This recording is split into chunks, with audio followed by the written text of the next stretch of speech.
الحياة اقتراح خطير. منذ اللحظة التي ندخل فيها العالم يحاول إخراجنا، أو هكذا يبدو. تهاجمنا الجراثيم ومسببات الأمراض من جميع الجهات، ونحن موجهون لتناول الطعام بطريقة معقولة وممارسة الرياضة وتجنب العوامل القاتلة مثل الإجهاد والأطعمة غير الصحية. كل ذلك في محاولة للحفاظ على وجودنا البشري لأطول فترة ممكنة، ومع ذلك فإننا نضع أنفسنا باستمرار في طريق الأذى، وغالبا دون أن نكون على دراية بالمخاطر التي تحيط بنا. وعندما ندرك الخطر فإننا عادة نحمي أنفسنا ضده من خلال توخي المزيد من الحذر. ويعتبر رد الفعل هذا معقول، لكن في كثير من الأحيان نتعرض لخطر كبير دون أن ندرك ذلك. بعض أكثر أنشطة الوجود شيوعا هي الأكثر خطورة التي نواجهها على أساس يومي. الطبيعة الروتينية لمثل هذه الأنشطة تجعلنا غير مدركين للضرر الذي نعرض أنفسنا له. واليوم في هذا الفيديو سنشاهد معا أخطر الأشياء التي نقوم بها كل يوم دون أن ندري. 10. الطبخ. أكثر من 65% من جميع حرائق المنزل تبدأ في المطبخ. يعاني أكثر من 300,000 أمريكي من إصابات كل عام من سكاكين المطبخ. تساهم المناضد المزدحمة والسجاد غير الضروري والحيوانات الأليفة بالأقدام في إصابات المطبخ كل يوم. لكن السبب الرئيسي المباشر لإصابات المطبخ هو عدم الانتباه لما يفعله المرء. تؤدي الانحرافات عن الأزواج والأطفال والتلفزيون والراديو والهاتف إلى اشتعال النيران في الأطعمة غير المراقبة، وانزلاق السكاكين، وزيارات غرفة الطوارئ لتحل محل خطط اليوم. بالطبع يرجع العديد من إصابات المطبخ إلى الاستخدام الأقل ذكاء للأدوات، مثل استخدام سكين حاد بشكل خاطئ، أو غمر السكاكين الحادة في رغوة الصابون حيث تكون غير مرئية في انتظار دفع اليد غير الحذرة في الحوض. وتكون الأسباب الرئيسية لإصابات المطبخ هي عدم الانتباه والفوضى، فإن تشغيل الموقد وترك الزبدة لتذوب في مقلاة مع العودة مؤقتا إلى مهمة في غرفة أخرى أمر غير حكيم كما أنه خطير. 9. الرسائل النصية. لقد قيل لنا جميعا أن إرسال الرسائل النصية أثناء القيادة أمر خطير على أنفسنا وزملائنا السائقين الذين نتشارك معهم الطريق، وكذلك للمشاة الذين يسيرون جنبا إلى جنب. فكثير من الدول جعلت هذه الممارسة غير قانونية، ومع ذلك نرى جميعا السائقين يواصلون القيادة بينما تتجه أعينهم نحو هواتفهم وليس على الطريق أمامهم. الرسائل النصية هي السبب الأول للقيادة المشتتة، لكنها ليست السبب الوحيد.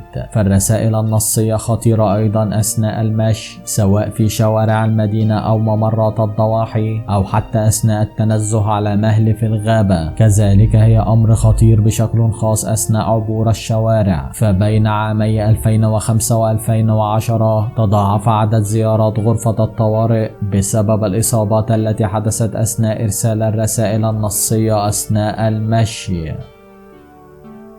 8. الاغتسال.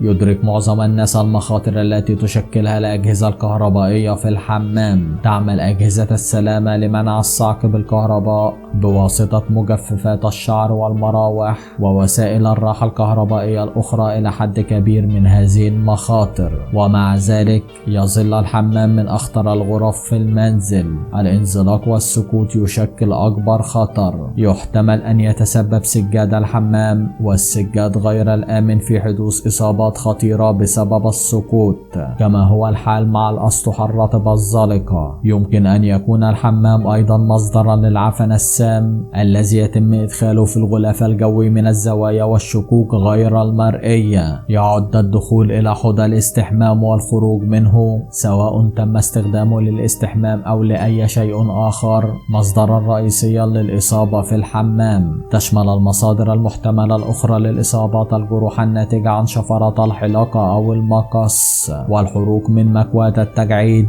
وإصابة الرأس من ملامسة أبواب الخزانة المفتوحة أو الزوايا الحادة الأخرى. وفي بعض الأحيان ندخل الحمام في شبه الظلام، مما يؤدي إلى أصابع القدم المكسورة بينما نتلمس طريقنا في شبه الظلام. 7. التحدث كثيرا. في مجتمع اليوم المستقطب، حيث كل شيء تقريبا متنازع عليه على أسس اجتماعية وسياسية، يمكن أن يكون الحديث خطيرا. يمكن للكلمات التي يسمعها من يختلفون أن تؤدي بسهولة إلى المواجهة والنزاع، وما هو أسوأ.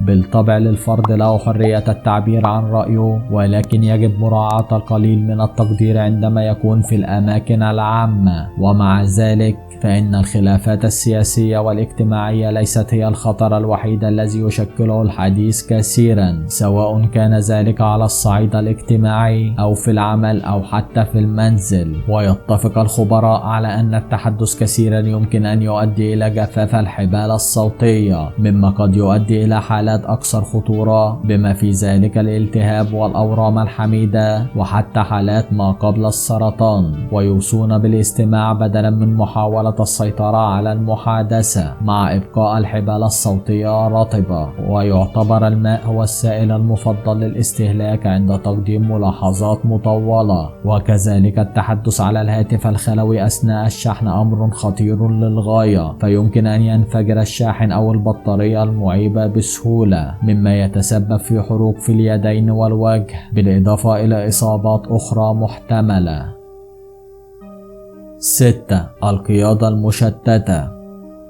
بينما تعد الرسائل النصية أثناء القيادة سببا رئيسيا للقيادة المشتتة، إلا أنها ليست السبب الوحيد، وكلها خطيرة للغاية. على سبيل المثال، سائق سيارة منغمس في تعقيدات الطبلة المنفردة القوي، ويديه تضرب الهواء داخل السيارة بثقة كبيرة لإثارة الجمهور غير المرئي. ومن بين عوامل التشتيت الأخرى، البحث خلف مقعد السائق لشيء ضاع مؤقتا في المقعد الخلفي، ويعد استخدام مرايا الرؤية الخلفية لتطبيق المكياج أو تعديله مشهدا آخر يتم مشاهدته بشكل متكرر على الطرق السريعة. كذلك قراءة أو برمجة جهاز GPS أو مراجعة مقاطع الفيديو على الأجهزة اللوحية أو الهواتف، أو طلب العشاء، أو تشتيت انتباه السائقين الآخرين المشاركين في هذه الأنشطة أو غيرها. كذلك وضع قدم المرء على لوحة القيادة أثناء الركوب في مقعد الراكب الأمامي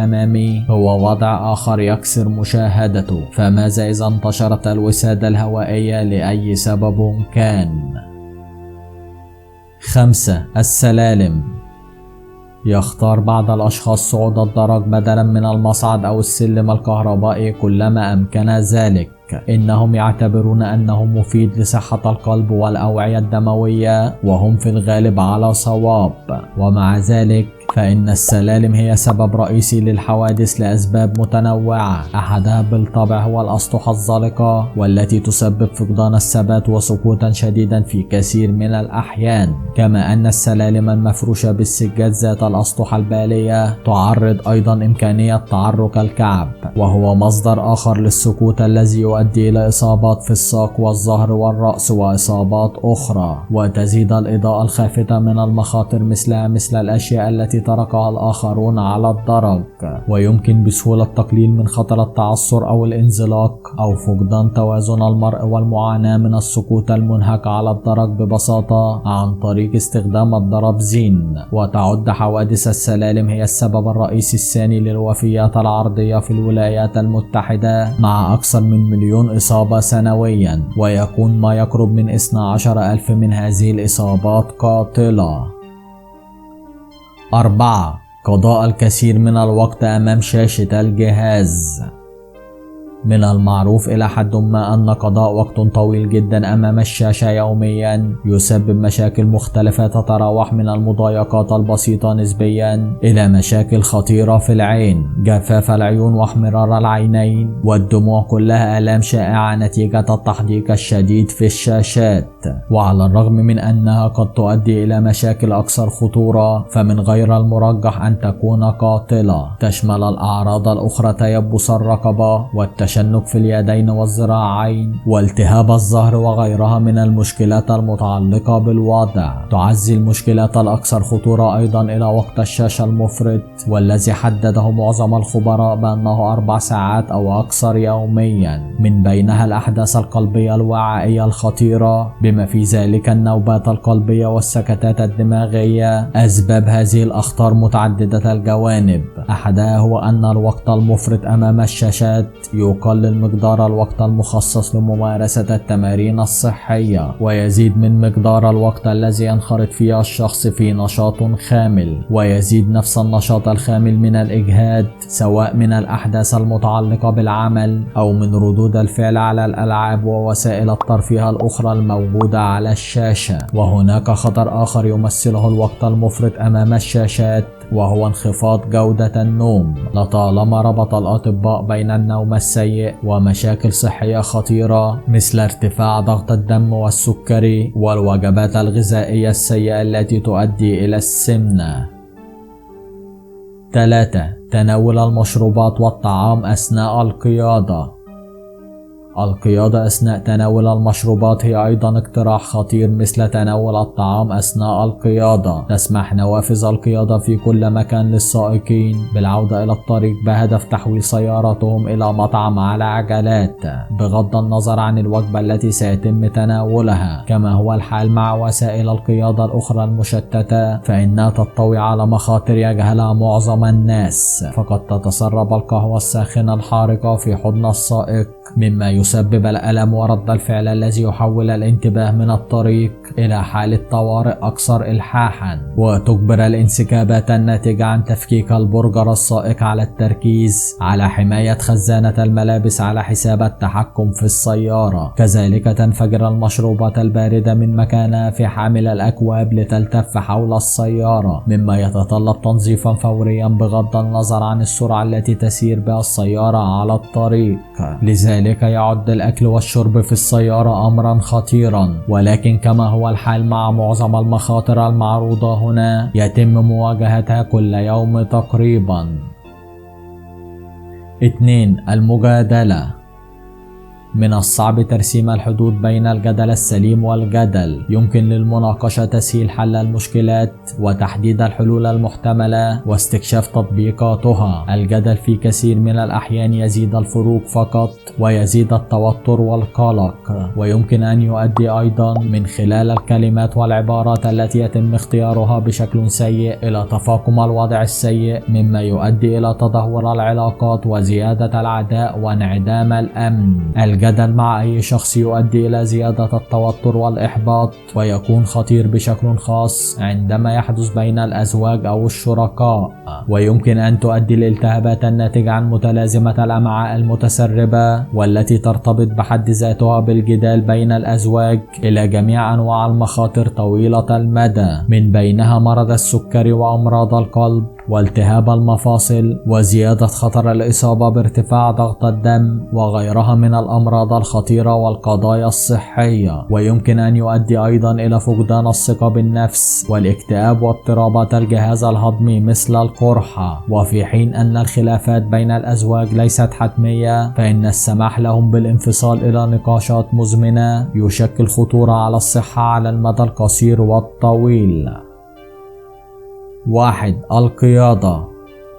إن الحدث الأكثر خطورة الذي يواجهه معظم الناس يوميا هو القيادة أو الركوب في السيارة، إلى جانب مخاطر الطريق التي يتضخمها زملاؤنا من سائق السيارات الأقل تكريسا للمهمة من النفس. فإن القيادة تمثل العديد من المخاطر. تتسبب حوادث القيادة في وفيات الكثير من الناس أكثر من أي سبب آخر، فإن الامتثال لقوانين السرعة وقوانين المرور الأخرى والقوانين التي تقيد القيادة المشتتة وتعليم السائق الأفضل ستقلل بلا شك من عدد الوفيات.